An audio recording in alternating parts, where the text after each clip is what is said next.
Been good. Been really good. Kids doing well. Getting them all back in summer school now. Getting back in workouts will start here 1st of June, and got a good attitude. And I think it's good to get a little bit of time away. I mean, it's a grind on these kids. You don't get the time away that they used to be able to get in the summers and things like that. So I think it was good for them to get back, get rest, and to kind of get rejuvenated and get ready to go for the summer.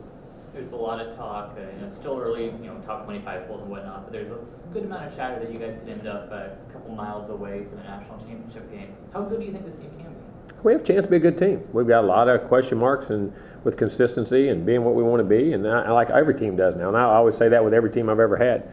But we have a chance to have a good team, and if we'll gel together, and like I say, it's a very unique group as far as 17 starters back, but still only 12 seniors, with only 5 or 6 of those guys really starting. So when you get down to that, it's an experienced young team. So that brings in its own challenges, but very excited about it, and hopefully we'll develop. I mean, we'll wait and see how they play.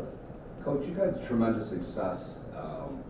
Who are some of your mentors when you look back through the years, some of the people that you just couldn't have done it without? I mean, if you're going in just coaching, I mean, my parents were the key to everything I've ever done. Sure. And my thought process about how to approach things, how to do things, all come back to my parents. I mean, and I say that, and people say, well, you want mentors as coaches. I still refer to them more than I do anybody I ever coached under, by far, probably 10 to 1. But then coaching, I mean, I was around the Bowden family at a young age, which formed a lot of thoughts, I think, overall views of things I believed, from Coach Bowden in early years, you know what I'm saying, just sitting around as a young coach when I first got in, and just how he handled things, how he treated people, how he treated his players, and how he was always there for his players. I mean, in every way, shape, and form. And I think that's very critical today, and I even maybe more so today than ever. Then, other experiences I had doing, that coach was Terry, who had a great run at Auburn, did a great job there. Coach Saban, so long at LSU, and he and I were together, and we still stay friends and talk, and the modern era of how to do things as far as organization, the whole program. And then we tweak and turn, and back with Coach Bowden at the end of his career. It's funny to see him at the beginning and in the end, and the different, some changes, some not, and how consistent he was. But those have been the main guys. But then I think at the end of the day, I think what I have learned from those guys is that, and I've seen from being around different people, they've all done it different ways. And I think the key is doing it your way. Twist things, turn things, take what you believe, what you don't want to deal with, and put your own stamp on them. I mean, they may have influences from all of them, but at the end of the day, you still got to make the calls. You still got to run the program. You still got to do those things. And I think if you're just totally copying people, you never get there, because I don't think people follow people who aren't authentic, who truly don't believe in themselves and what they're doing. And I think being able to take, learning curves from all them, but then putting my own stamp on it. I think I learned that maybe first and foremost from all them more so than anything. Do you have a favorite coach's saying that you say to the players? No, your action speaks so loud I can't hear what you're saying. I mean, there's one, you reap what you sow. There's a lot of them, but those are different things that you don't always get what you want. You get what you deserve. You know what I'm saying? I mean, things like that. And I think but I said those aren't things that just, to me, apply to football. Most of the sayings that I do say that I repeat over and over are life sayings. Sure. You know what I'm saying? And I think that's one thing all those guys have taught me, that everything we teach in here is going to be applicable in life. So being under Bowden for quite some time at Florida State, how hard was it for you to put your stamp on the program? What was that transition? It wasn't because I've always, I'm more of a strong personality person. I'm going to do things the way I want to do them. I mean, I know that. People have told me that. Sometimes I used to not realize that, but that's just the way I do things. And it really wasn't, because my whole thing is what is right. At the end of the day, are you right or you wrong? And if you're doing what you truly believe is right, and you have the right things in mind, the right goals, you do them that way. And I think now getting people around there to make sure that they did them, I think that was toughened a little bit, because they'd done things one way for so long. That's the way we've always done them. But change is inevitable. You can either be a part of it or you can't. And I'm changing from what I was a first-year coach. I mean, there's things that you always adjust. I think your core values and your traditions don't change, but how you do business daily changes. I mean, think in your world. I mean, you used to go out and get a story, took your time, wrote it up. Now you're having to beat everybody to it, run. get enough truth in it to make sure it gets out first, then you clean it up as it goes. I mean, that's about how reporting goes to get it online. And I understand that's the world you live in. I mean, that's just the world we live in. I mean, we're in a immediate, we're laughing about that now. How many times do people actually pick up a newspaper and read it? You know what I'm saying? I mean, because everybody does what? Picks this thing up? Except me, because I can't do it. I ain't no joke. I've never read it online. But, I mean, everybody wants to read it on their phone or on their iPad or something like that. So you adjust. You don't always agree with it. I like the old days when you could sit down and do that stuff and really build a relationship with guys, you know what I mean, and do that. But, you know, you have to do things the way the world dictates now. So how have you evolved from year one to now? Just tweak things. I mean, just live and learn. And maybe nothing you see, but how I just approach players, whether you get so excited about something or what to pick your fights, pick your battles, about what to pick your battles about, you know what I mean? But still never give up what's right and wrong and the core principles of it. Because at the end of the day, it's what's best for the kids.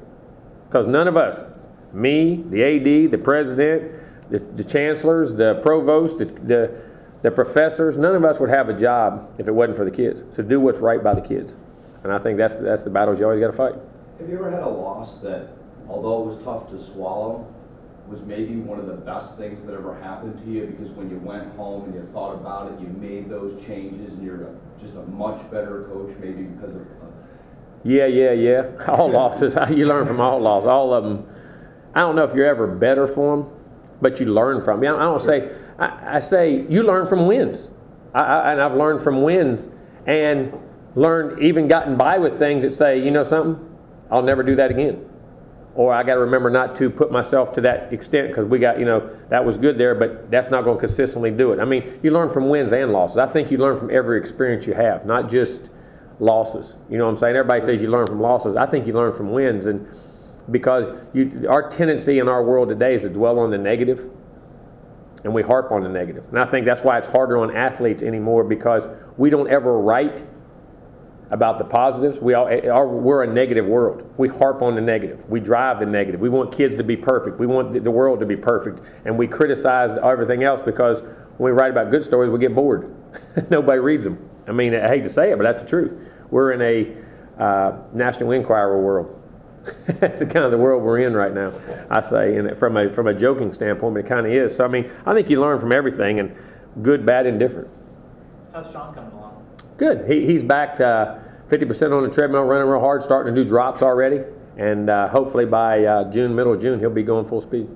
A lot of people down here were kind of scratching their head when the Bucks traded up to draft Aguayo. What would you say to those? Why?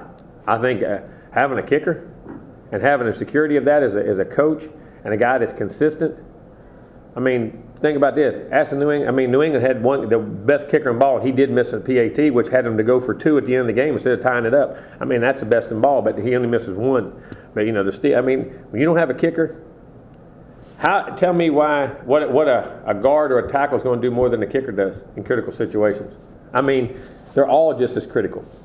And when you don't have a piece of the puzzle, when a puzzle's put together, if one piece is missing, it's still empty. You know what I'm saying?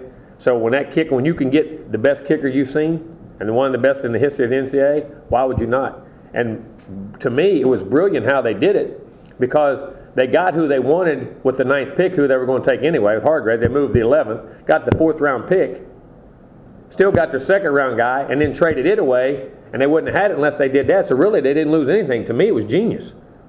It was pretty smart by what their GM and them did. I mean, and got a piece of the puzzle in which they needed. Because when you can count on how you call a game, and in the NFL, you're in limited possessions. Just like, certain games like us, when we played the Georgia Tech game, we had the ball 8 times. When you're in limited possession games, where teams have ball control, and that's the way the NFL's run, if you don't get a touchdown or a critical field goal, most of your, you got, and if you have, if people say, well, punter, and if that punter can't pin them back, the kicking game, you only get it a limited number of times. So if you get the ability to get a touchdown, if not, hit a long field goal or hit a critical field goal, to me, it even enhances that. And then now that PATs are 33 yards, or is that what they are, 33?